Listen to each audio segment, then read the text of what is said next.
Ani gwendi nayo olunaku olwaleero? Amanya gange bampita Merike Agape ge gamanya genkozesa mu industry. Merike Agape. Ate amatuufu gaggwayo gatyo. Nakiguli Mary. Kati gali gajja gatya? Kisaache ya K kitegeeza kisaache, Mary linnya lyange, Agape it's just the kind of God is love. Omukwano gwa Katonda. Gwe mukwano gwe bayita Agape.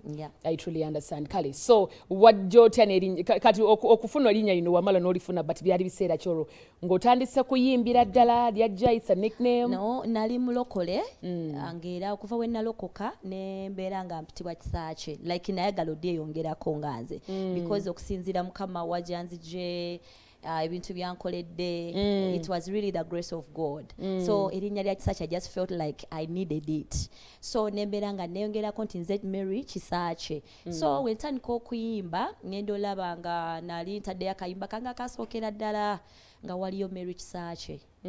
I wanted to use Mary Kisaache so nga waliyo Mary Kisaache mufaanaganyaamu ennyo nenjagala nkozese Mary K era nga waliyo ba Mary K so nenyongerako Agape okukyawula. Okukyawula. I think that was a wise decision. Abantu bangi babuzaabuzibwa mu kulonda amanya era olinagira mu linnya ery'omuntu omulala edaliwo. But bwe kirabye nga ddala we need a difference. I believe nange kikolera ddala. Era kyasooka confusing abantu nga womugamba ennyimba nga abantu bagamba ennyimba zo banenziba ofuna twaba Merike bangi. So nenkyawula. Lwe lunaku luno olwaleero weewaawo. Wano wenyini nga tukyaliwo omuntu yeebuuza kuba ogenze n'ogamba nti waliwo we nalokukira we nakyusiza erinnya olwo biseera ki eby'emabega? 2 nga ggwakaawo lwe nalokoka. Kikuwaliriza okulokoka? Kati nze njagala kwebaza Katonda. First of all njagala kwebaza Mukama nti okulokoka I think it's God's grace. Kisa kya Katonda. That is why negattako era erya Kisaache. Naye ng'ekyandeetera nnyo okulokoka I think waliwo nze nganze bye nayitamu nga ndaba sibisobola nganze. By then kubanga nali myaka nga 10 jijaawo nga ndi muwala. So a lot of challenges that I was going through nibindeetera okubanga neetaaga okulokoka. Omanyi olunaku lwaleero omuntu akulaba ayagala awulirize olugero lwo awulire ng'ayinamu kyayagala okufunamuko. Bingi ebitusomoza ng'abaana abawala bingi ddala era nga bw'ogambye nti nayita mu kusomozebwa kungi n'ebintu bingi ebyaliwo naye osobola okunoonyayoku ekimu ekyo ky'oyinza osharinga eri omuntu nti mu butuufu maybe it was this or that n'ogamba nti natendewalirwa ne ŋŋamba awano Mukama mwetaaga kuba bangi batendewalirwa naye era asigala mugumu ewa Katonda n'atatuuka. So kyali kyekyo. Kakati ndi omwana oba ngambe nti no ndi muntu abadde nti nkulidde nnyo mu Bukojja. Nakulirako nnyo Bukojja nakula olw'embeera ezitali zimu dadi yafa tuli bato mami atuse n'afa embeera ate Bukojja olaba nga tojjaayo nnyo.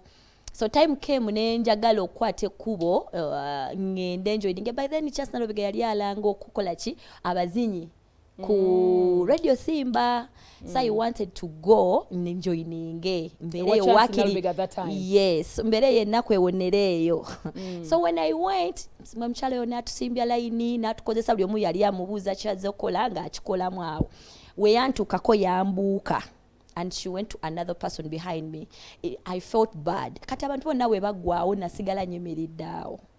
So mu kufuluma awo nga neebuuza like why era neeno because echi biganye katono nnyo line yali abantu bangi ddala twali bangi awo ku Pride Theatre by then Mukama tunyiriza naye nga tuli bakulu so nakubuuka na line yatusimbya line what nagenda nga abuuza omuko omukyozo okola yazange eno ndoza bayagala I didn't know bandoza beyaze eno beyayagalamu n'abalala twali line emu nenga bwamala akuzenda mulala namuzeno. So when she reached at me we yantukako yambuuka olowooza kyali ki? Simunenya nali katini nyonyonyonyo ate nga ndabika bubi nyonyo olw'embeera ndoza n'omu-t-shirt gwe nali nzidde mulaka yantunulira. Temwali mu balala bali balabika batyo? Mwalimu n'omuwala yali emabega yali musisi actually yajja yambadde sapuli nzijukira nga nnene nga yambadde engoye z'esikati ennene ngera omwana akulidde mu kigo era n'amutonda nga gwe oli musisi ononye ekiwano ne tuseka but still era yamuwayo chance. gwe tewaweebwa ddaka kisantigezaamu wadde okuŋŋamba hello wadde okuŋŋamba hayi wadde okuŋŋamba you look bad oba you look good oba kino kyekikulemeseza n'omaliriza n'ofuluma n'oddeebwe nga bamaliriza bonna n'agamba nti abeeno muje n'abatwala sayidi and I was there like this nga nyimiridde actually amaziga gampitamu nenfuluma nenyimira waliwo omuti naye gukaddiyawo ku Pride Theatre we nayimirira obukuba ne butandikwa nga butandisa ofuuyirira n'endowooza neŋŋamba God why me like I cried so under that tree navawo nga nyina decision in my heart I just felt a voice which I can't explain.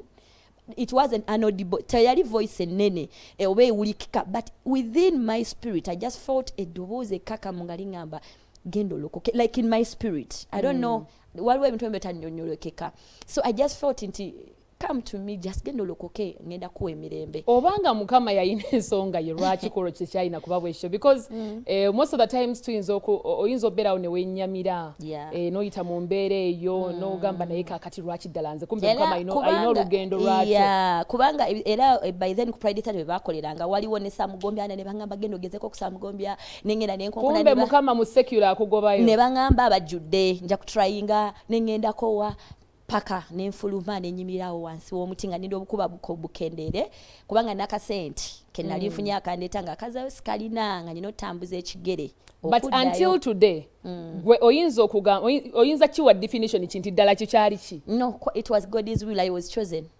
Wow. That's what I can say that so God wanted me that way. wagenderawo straight mu kanisa nadduka nenoonya abalokole no by then nali simanyi lwaki kyajja by then ng'ebyobulokole like simanyi so when nadduka nalina neighbor gwe nali manyi omulokole nenziruka nengana nemugamba bakola batyo lokoka yaseka yali mwami nga cameraman nangamba bulijjo tumanyi nti oli mulokole ndoze ngeje nasirika ngumanye embeera esirisa embeera esirisa ne balowooza oli musirise kumbe bizibu so I was so silent and quiet always in my casting room akebiri ekitundu ako kaliko ebiri kitundu bikifo ki ekyo ekyalimu ebiri kitundu eyo kyebando munda munsooba munda so nenkwata ekkubo omwami oyo namuyita nangamba no kati kale tulinde ku Sunday nja kutwala ku church nenga ndaba Sunday eri wala kubanga it was like Tuesday or Wednesday nga bule ennaku ndaba nnyingi naye wagumiikiriza nalina okuguma naye nga mpulira olwo yakutuusiza mu kanisa kyeyo yennyini si ye yantwala kati mba ntambula ne wabeerawo omukyala agamba nnyabo Yesu akwagala oyo omukyala gwe neekwata bwenti bano ab'oku kkubo namusanga nemwekwata bwenti ne mugamba nnyabo nsaba kulokoka bane nasanyuka yangamba kigambo kyo Yesu akwagala nenziruka ne mugamba nnyabo njagala kulokoka aleka nete yabitegeera era naye nangamba lindako tugenda kutwala ku church olwo yeye yakutwala kati ekyanyamba ngenkeera church ye yantwala ku church yakutuusiza mu wa Jackson Senyonga Christian Life Church. Until today is it where you are? No.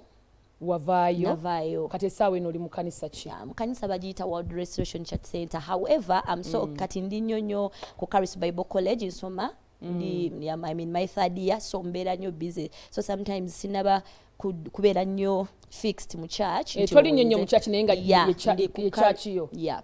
Weewaawo kale tukyali naye mu programu eno kiri kitya nkwebaza kyateekumiddeko era weebale nnyo weebalire ddala Zolas Chicken Wandiga yateekamu ensimbi n'enkujjukiza nti kituzi era nabo bateekamu ensimbi mu mbeera bweti gwali eyo ng'empewo ekuyiseemu kituzi muyambise buli lw'owulira ng'enkalamata ekuluma agooba onywa yekka osobola omuteeka mu kafridge n'onywa ekinyogoga abantu bangi nganze nti enkuba eba etonnya ate ennyonta oba ogiwulira munda mulingaye olina akanyoota ako so agenda mu fridge osobola okuba nga ojjamu kituzi onywe ate era oli waddemba omunywa ng'ali warm kubanga enteekateeka ya kituzi oyo bamukola nga mu mbeera yonna akusobozesa okuba nga osobola okumunywa naye mugule ku siringi 10 rokaroka kitegeeza katono osobola zisitookinga n'abeewaka ne muba nga mugabanako si kyabakyala bokka wabula nammwe abaami naffe abakyala twagala abaami abanyirira kitegeeza nti osobola okumweyambisa n'omukozesa mu bulamu obwa bulijjo n'ofuna kasikini akalungi n'olabika bulungi naawe n'oba ng'osikiriza naawe kennyini ne weenyumira ng'omuntu abantu bangi temwenyumira nga naye weetunako weekyawa oba okitegeera so tukyagera ddala mu maaso mukana akaseera era Mary nkyamulina enkyali naye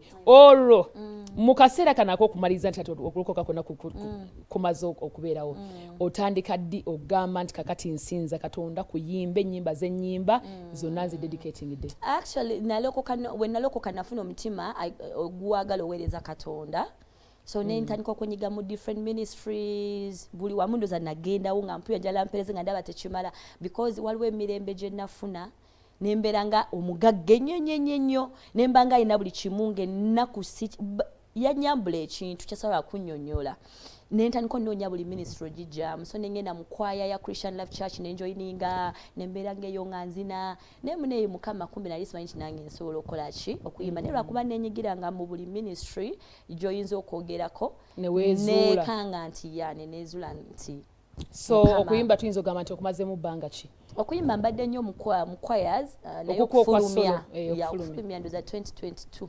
okay kale so ennyimba tuyinawo mmeka enyimba weziri however videos ndoza ziriwo nga nnya oba okay so kayimba kikoyinza tuyimbira muke tuba tufuna ate oluvannyuma tuwumulemu katono nnyo era tudde amina neyanziza tuyinza oyimba nkayimbe kayimbe anyamusinga mukama ani amusinga Yesu lindako katono nnyo wali tomanyi nti omanyi okuyimba nedda munange wali tomanyi nti omanyi okuyimba nali simanyi munange era nali sikirina by the way I was a dancer mu church nga tebakuba nkoka zindaalo nga bw'obeera ewaka ewuwo Diana waliwo olunaku lumu we babuuza mu kwaya eyo ku church babuuza nti naye gundi ono ayimbye nnyo kwaya yali abakyala naye nga nagijoyininga nti ani ayinza okuyimba luno luyimba ne mpateeka omukono waggulu so bwe nateeka omukono waggulu ne bannonda ne baŋŋamba yimbamu bwe nayimba bonna baatulika ne baseka and I felt bad. So after nga tumaze ne batebaalumpa we twamala practice ne ngamba omukyalo omu ne mubuuza lwaki musese nangamba gwe tolidde bw'oyimba we n'obadde oduuduuma bwatyo bwe yaŋŋamba naye nebaza mukama that now I'm a living testimony before them. Yimba tuwulira ani amusinga mukama ani amusinga Yesu ani amusinga amwenkana taliyo wakayimba